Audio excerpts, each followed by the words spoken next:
Un cordial saludo, tutor y compañeros. Mi nombre es Daniel Enrique González Ortega, estudiante del programa de Filosofía, y en esta oportunidad para esta fase del curso de genealogía voy a abordar la problemática de la discriminación hacia la diversidad sexual e identidad de género,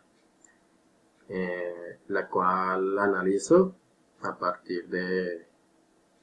los conceptos Foucaultianos de la genealogía y la arqueología, así como todo lo relacionado con las relaciones de poder. Entonces, primero iniciamos contextualizando un poco acerca de conceptos centrales del tema, donde pues la diversidad sexual se refiere a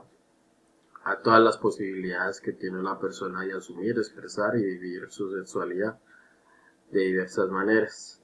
todo lo cual se manifiesta o se divide en términos de sexo, de identidad de género, de expresión de género y de orientación sexual. Entonces el sexo es pues, lo que se refiere a las características biológicas que diferencian entre hombres y mujeres, tanto a nivel genético como anatómico y fisiológico. Luego tenemos la identidad de género, que pues, se refiere a la vivencia interna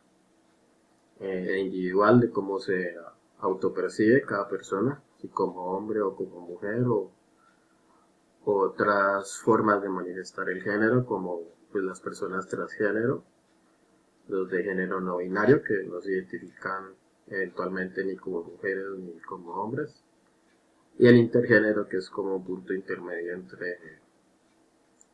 entre ambos géneros, reuniendo características, roles y estereotipos de ambos. Luego está la expresión de género, pues que se relaciona con el comportamiento, modo de vestir, los gustos, la forma de hablar, todo este tipo de factores que se relacionan con cómo la persona expresa su género, los cuales igual normalmente se ajustan al constructo social que se hace que es muy estereotípico, sobre lo que debe ser un hombre o una mujer, o lo que es masculino o femenino. Y por último está la orientación sexual, que pues, comprende la capacidad de sentir atracción física y afectiva por personas ya sea de distinto género, el mismo o más de un género, dentro de lo cual pues hay un amplio espectro de orientaciones sexuales, por mencionar algunas, pues la heterosexual, homosexual, bisexual, pansexual, el demisexual y el asexual, entre otros. Entonces ya una vez contextualizo a los principales conceptos de la temática, pasamos a hablar de la problemática, entendiendo que esta problemática de la discriminación hacia la diversidad sexual e identidad de género ha tenido una trayectoria muy larga en la historia de la humanidad, ya que desde siempre ha habido muchos prejuicios, muchas percepciones negativas acerca de la expresión de la sexualidad, lo cual se mantuvo así de manera uniforme hasta el siglo XIX, cuando pues ya empezó a haber cierta apertura hacia el tema de la sexualidad, pero en un inicio se abordaba desde una postura muy biologicista, más que todo sobre cómo funcionaban las relaciones sexuales entre personas heterosexuales, pero fuera de ese marco, todo lo que fuera las prácticas homosexuales o otras formas de actos heterosexuales eran considerados como algo no sano, algo que se salía de la regla. También entraba en esto el autoerotismo o la masturbación. Y posteriormente, ya está muy avanzado el siglo XX, fue cuando recién dejó de catalogarse a la homosexualidad como una enfermedad mental por parte del Manual de Enfermedades Mentales. Eso fue el 17 de mayo de 1990, por ello este es el día por excelencia nacional contra la discriminación por orientación sexual e identidad de género.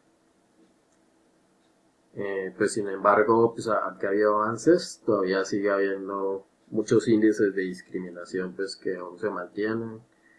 De hecho, en el tema de los transgénero, hasta hace muy poco, recién hace 5 años, que dejó de catalogarse la intersexualidad como un trastorno mental. Y pues asimismo el colectivo LGTBIQ+, que pues representa a estas minorías sexuales, mantiene mucho activismo en el mundo en función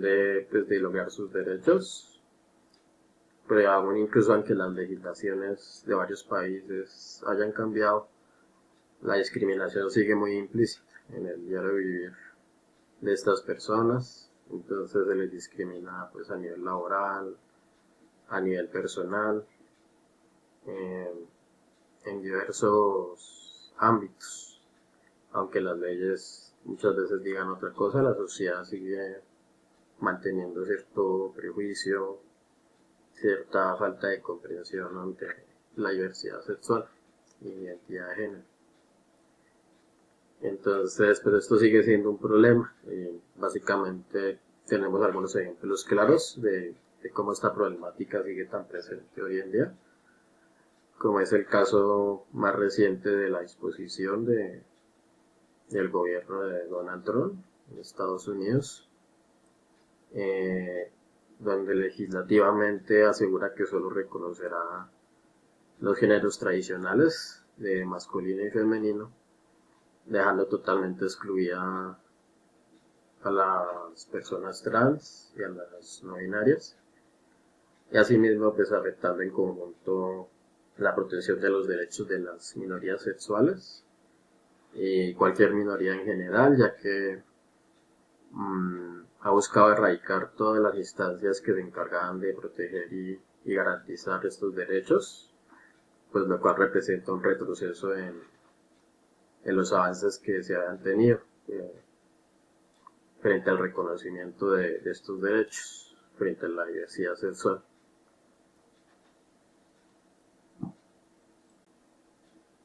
Por otro lado, vemos que esta problemática es muy acentuada en África, ya que es un continente que mantiene creencias religiosas muy arraigadas,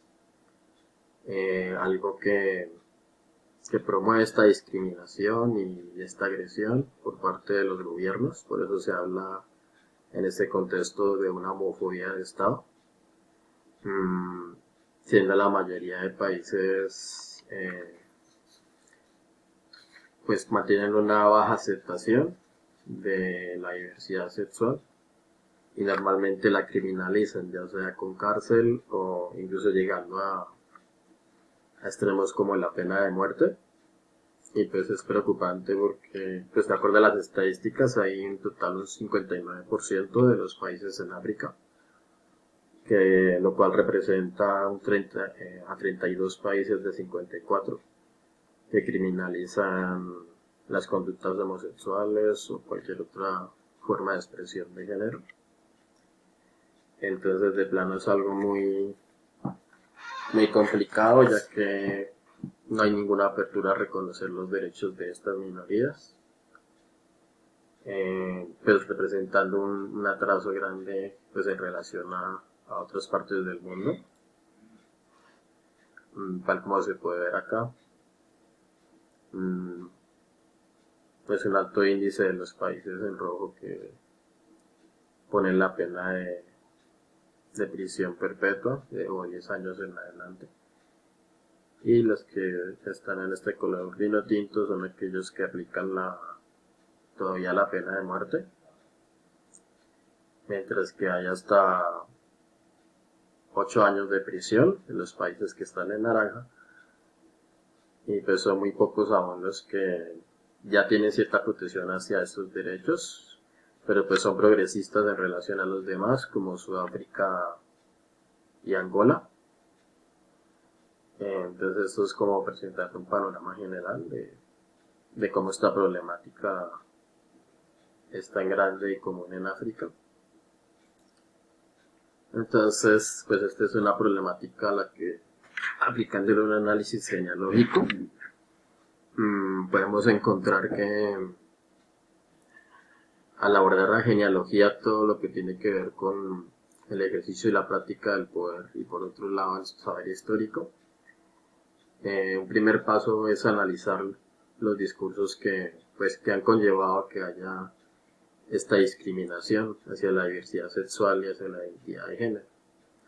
los cuales han sido principalmente de carácter religioso, eh, que promueve pues normalmente los llamados discursos de odio,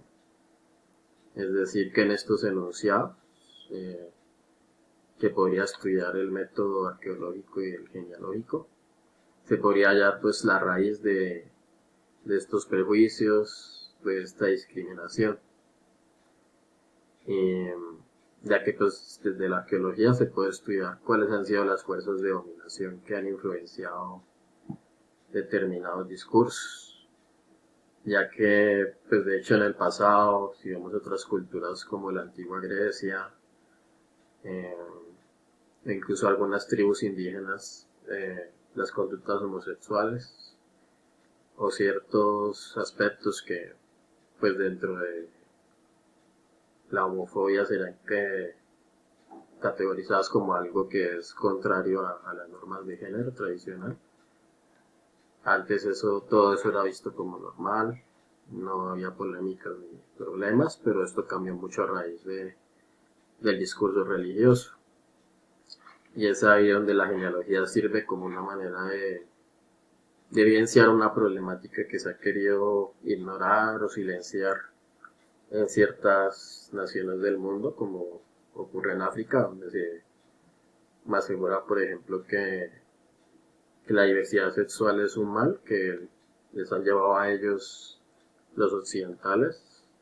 y que entre sus gentes no hay nadie con ese tipo de orientaciones ni identidades, negando pues de plano la existencia de estas personas, así como sus derechos, radicando la gravedad del problema en que normalmente los derechos sexuales los asocian directamente con el acceso a otros derechos, como el laboral, como el personal, el del matrimonio, el de la tenencia de hijos. Entonces, pues ese es el panorama complejo que como ocurre con muchos aspectos históricos, la genealogía pues puede dejar al descubierto y puede ayudar a comprender cuál ha sido la raíz que ha promovido esta discriminación. Y es por esto pues que es muy relevante la tarea que tiene la genealogía al respecto, ya que pues da esa claridad de cómo todo ha sido regido pues a lo largo de la historia por el poder y lo político. Entonces, pues dentro de lo que podría de pronto un análisis genealógico como desenmascarar o poner a la luz, tenemos cuestiones como la que dice acá, de los discursos de odio no solo perpetúan mentiras, sino que dañan a toda la sociedad al justificar la discriminación y el retroceso cultural, ya que básicamente esta es la crítica de la genealogía, de cómo la historia ha querido presentarse tradicionalmente como algo ideal y ha querido negar los vacíos o las rupturas o grietas que ha habido en los discursos de manera discontinua, queriendo hacer verse como un conjunto de sucesos perfecto, cuando en realidad no lo es, y hay muchos problemas y muchas cosas de fondo que se han querido ocultar, y la historia pues debe desvelar, y es algo en lo cual la genealogía profundizará y la arqueología sabrá revisar cómo ha sido la naturaleza de estos discursos, y finalmente dentro del concepto de emergencia identificar esos puntos de enfrentamiento o de conflicto que hicieron parte de las luchas de la dominación, lo cual dio formación pues a determinados discursos, algo que es este concepto de la emergencia de Foucault. Podemos hacer la analogía con una detonación, una bomba que explota y da lugar a estos discursos basados en ciertas fuerzas de dominación. Por eso lo que mencioné anteriormente, de cómo en el pasado las culturas no tenían una percepción tan negativa de la diversidad sexual, que fue algo que, según se puede observar, pues empezó a cambiar mucho a partir de los discursos religiosos que promovían esta discriminación y generaban una percepción prejuiciosa y negativa sobre este tema de la diversidad sexual. Entonces, pues en este orden de ideas, podemos concluir que, dado que la genealogía estudia la intención que ha mantenido la historia tradicional por ocultar o presentar la información de una manera que le sea conveniente, una genealogía, al igual que hace con con esos vacíos o esas grietas o esas discontinuidades que la tradición ha querido ocultar, pone sobre la mesa pues esta problemática también de la discriminación hacia la diversidad sexual y la identidad de género, por lo cual pues el método genealógico y sus análisis pueden funcionar como un medio para evidenciar esta situación y pues motivar posibles medidas para contrarrestarla, pues en especial en naciones en las que no se respetan sus derechos, y contribuir en mayor o menor medida a que esta situación cambie. También se puede concluir pues, que el epicentro de esta discriminación proviene principalmente de los discursos de odio que han promovido ciertas religiones, en especial el cristianismo y el islamismo. También fue el caso pues por parte de la ciencia, pero más que todo en el pasado, porque en este aspecto sí ha habido como un cambio y una evolución, pero en su momento cuando catalogaban las diferentes maneras de manifestarse la diversidad sexual como enfermedad, pues también contribuían a esta discriminación, pero actualmente los estudios científicos han ayudado a clarificar mucho estos aspectos. También podemos observar que pues dentro del análisis que hace de las fuerzas de dominación el método arqueológico, pues, más que todos los discursos se han visto regidos por enunciados de carácter religioso y político, algo muy arraigado en sociedades como la africana, que como ya pudimos estudiar es un continente en que la mayoría de países las culturas aún son muy cerradas, muy tradicionales, muy conservadoras frente a este tema, pues llegándose a atentados extremos contra los derechos humanos, como privar de la libertad o penalizar con la muerte. Y pues finalmente, ya en el marco de las relaciones de poder que aborda Foucault, tenemos que pues este tema de cómo las personas vivencian su sexualidad ha sido una de las variables más manipuladas y condicionadas por parte del poder y de la política a lo largo de la historia. Pues esto a grandes rasgos y las referencias consultadas. Y muchas gracias por la atención prestada. Hasta luego.